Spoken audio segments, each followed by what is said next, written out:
O Brasil é hoje o terceiro maior produtor de carne bovina do mundo.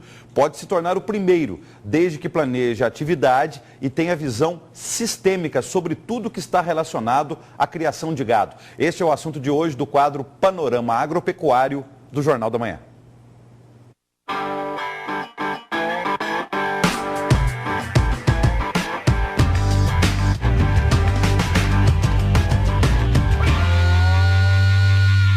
Marcela trabalha em um frigorífico. Ela lembra o que aconteceu na pecuária brasileira da porteira para dentro da propriedade nos últimos 3 anos. A gente passou por 3 anos consecutivos de descarte de fêmeas, uma vez que a atividade da cria não estava tão atrativa, ou seja, valia mais a pena eu engordar uma fêmea e matar do que deixar ela na fazenda para produzir bezerros. Da porteira para fora, também houve crises, inclusive no mercado consumidor estrangeiro, que compra 20% da carne bovina produzida no Brasil. O consumo não está tão aquecido igual a gente viu no ano passado.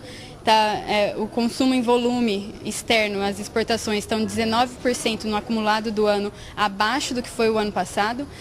Apenas dentro da média dos últimos 5 anos, os principais motivos é crise do petróleo, com desvalorização do petróleo, que é o principal poder de compra de alguns mercados dependentes, como Rússia, Venezuela, que estão importando muito menos carne esse ano. Rússia chegou a importar agora em julho 63% menos do que foi no mesmo período do ano passado.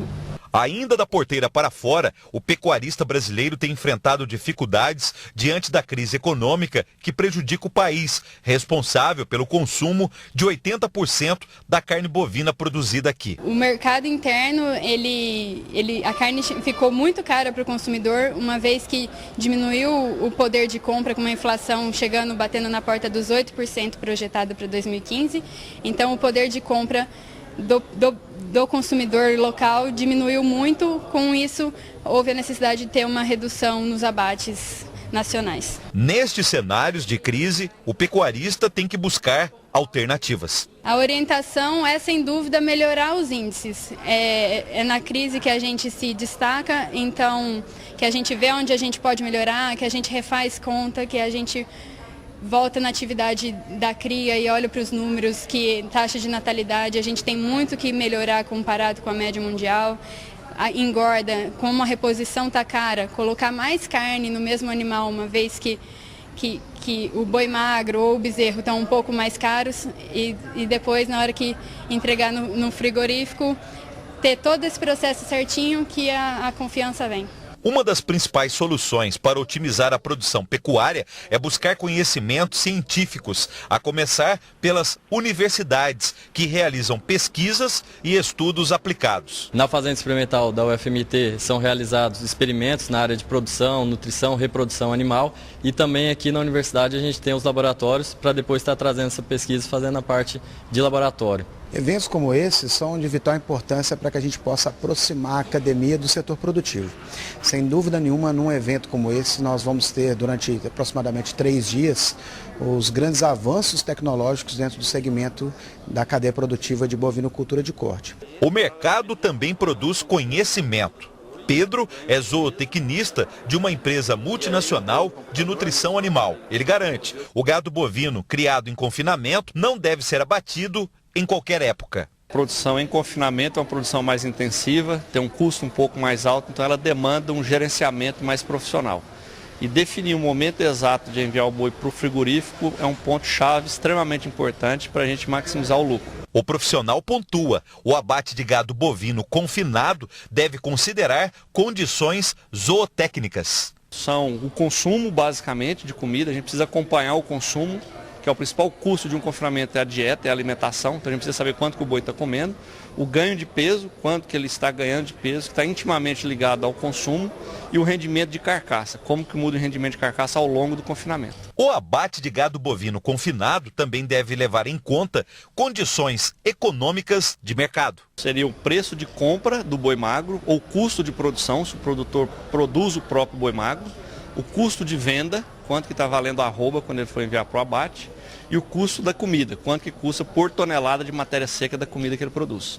O zootecnista conta, os cálculos podem ser feitos através de uma planilha. O resultado pode ser conferido nos lucros. A gente dá assistência técnica e o pacote envolve o uso dessa ferramenta, que é, na verdade, como se fosse uma planilha de Excel. Considerando o cenário atual da economia atual, aumentar de 10% a 20% o lucro é bem interessante.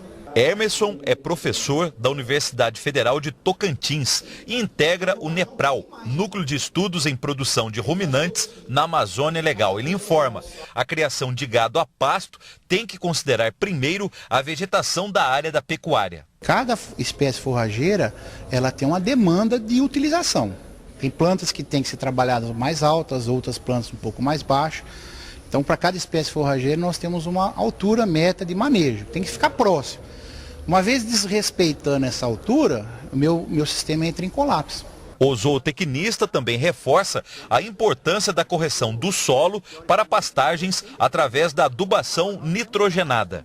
É feita uma análise, um levantamento, um diagnóstico da fertilidade natural do solo e é feito todo um trabalho para se corrigir as carências desse solo, né? E com base na meta é que se faz essa correção. Quanto maior a meta de ganho de peso, maior a produção, maior vai ser a adubação. O pesquisador garante, mesmo na criação a pasto, a pecuária pode render lucratividade. Hoje nós temos ferramentas disponíveis de sair de 4 arrobas de animais em pastejo para 40, 60 arrobas, aumentar aí 10 vezes, 15 vezes a produtividade de animais em pastejo. Agora, mas para isso nós temos que produzir alimento, e esse alimento é forragem. E aí tem todo um princípio em cima desse conceito aí. Produção a pasto, mista ou confinada. Não importa como o gado é criado, e sim a visão sistêmica do pecuarista sobre tudo que for relacionado à atividade. É a dica do pesquisador da Embrapa, Júlio César Palhares. Ele informa, o Brasil já é o maior produtor de frango do mundo e daqui a 10 anos será responsável pela metade da carne de aves que for consumida no planeta. O Brasil produz hoje 17% do consumo mundial de carne bovina. Está atrás apenas dos Estados Unidos e Austrália, mas com a vantagem de ter água em abundância, desde que haja planejamento no uso dos recursos hídricos. Mesmo entendimento tem Helder. Foi nesse contexto que nós começamos, a partir daí, um trabalho de recuperação dessas áreas degradadas, onde, lógico, pela aptidão da região, a agricultura teria que ser a grande movimentadora disso tudo. E assim foi feito. A partir de 2011, a gente já começou a voltar com as áreas de pecuária intensiva nas áreas que já haviam sido convertidas aí com a presença da agricultura. Ele trabalha numa agropecuária em Nova Mutum. Numa área de 15 mil hectares, há 6 anos, as plantações de soja e milho são combinadas com a criação de gado bovino, mas nem sempre foi assim. Nós temos que buscar conhecimento, buscar esse tipo de novidade, de tendência para conseguir sobreviver num ambiente altamente competitivo, que é um ambiente agrícola que nós temos no Mato Grosso hoje.